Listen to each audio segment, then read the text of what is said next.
just want to echo everyone who came before me and thank you for coming to share your love of my grandmother, or as we say, Gammy. I was overwhelmed by the task of creating a speech in her honor. The essence of Gammy seemed too great to squeeze into such a short speech.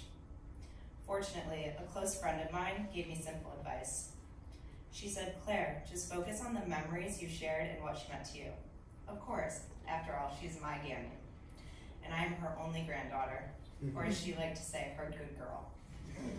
There are countless memories I can recall. Gammy encouraged all the grandchildren to read from an early age, and she would bring my brother Kevin and I to Barnes & Noble to treat us to just a few books, which meant as many books as my little arms could carry.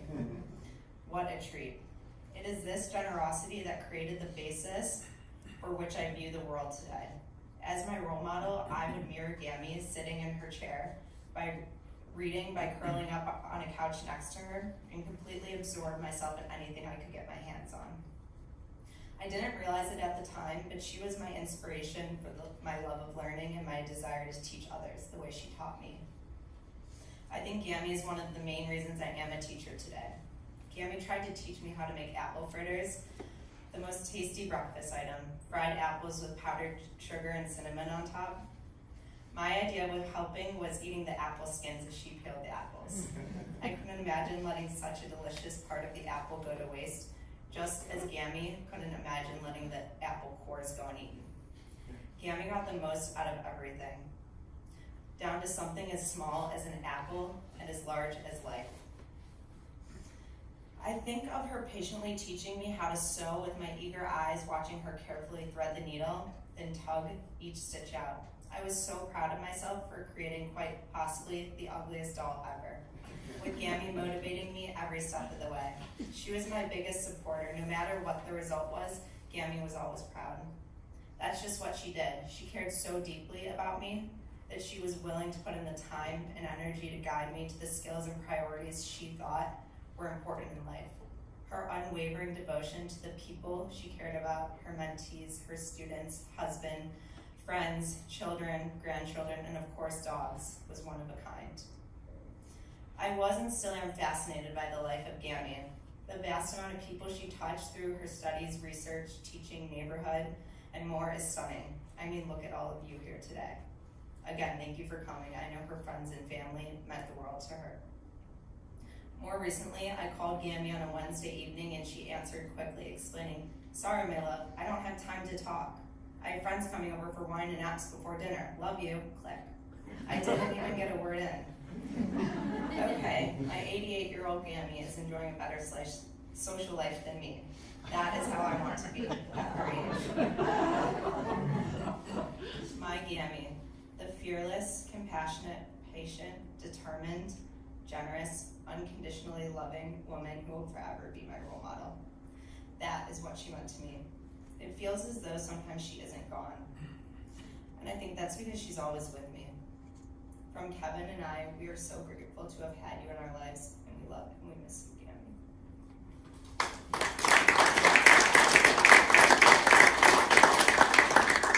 Good afternoon, Wesley Simons. It's good to see all you guys. I'm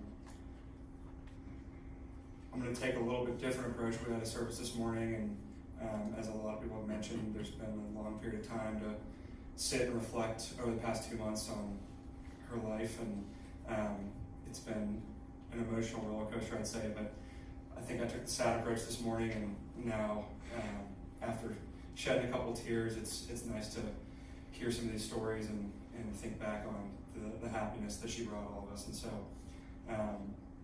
there was not really more of an independent person than her. She taught me that from a very early age, whether it was trying to teach a 10-year-old Sudoku and explain the math behind that, or just having any sort of conversation where you knew that you were going to be trumped in some way or another.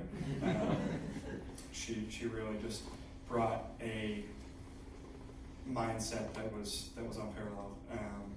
And it's funny, thinking back on it, even upon my arrival yesterday, she would always put everyone else in front of her.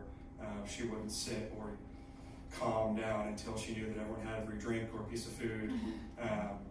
And even so much as something yesterday that occurred, and I just thought about every time we would land in Boston or New Hampshire, she would immediately text us and she would be tracking our flights, and it's just something that you wouldn't think a woman of her age would have the capability of doing.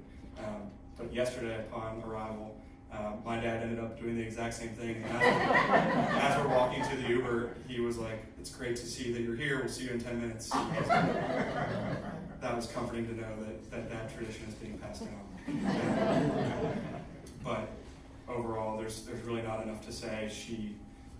I will definitely carry, always coming up to Boston. This is somewhere where every time I land here, I think of her and my parents, specifically in New Hampshire as well. And so it's great to see all you guys, and I'm glad we're all here celebrating her. And I know that her legacy will live on through us, the grandchildren, and all the friends. So thank you guys for being here. I know we're all here for the collective celebration. I'm glad that we are celebrating as opposed to mourning or wearing the color black. So I'm glad to be here, and I hope to have a conversation with all of you guys over the next hours and years. But I want to pass it on. Thank you guys.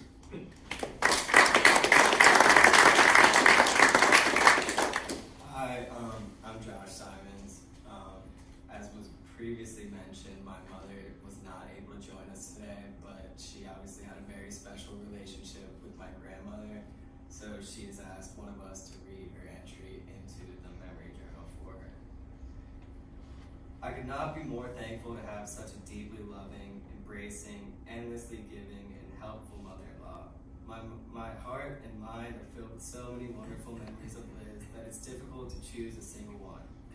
I will always be grateful and will remember Liz for stepping in to help plan our wedding. My mother was in the hospital at the time and I was overwhelmed. I didn't have to ask. Liz knew that I needed some help. She was already so busy herself, but Liz welcomed me with open arms and said, "What can I do to help?"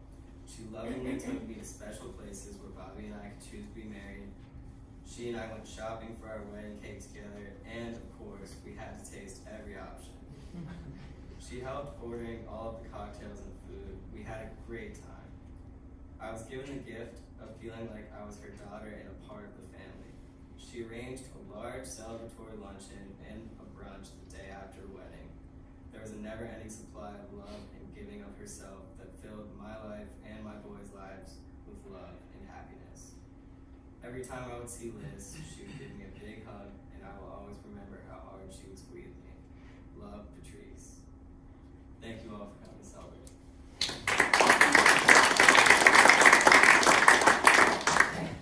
Hi, I'm Drew Simons. I just want to keep it short.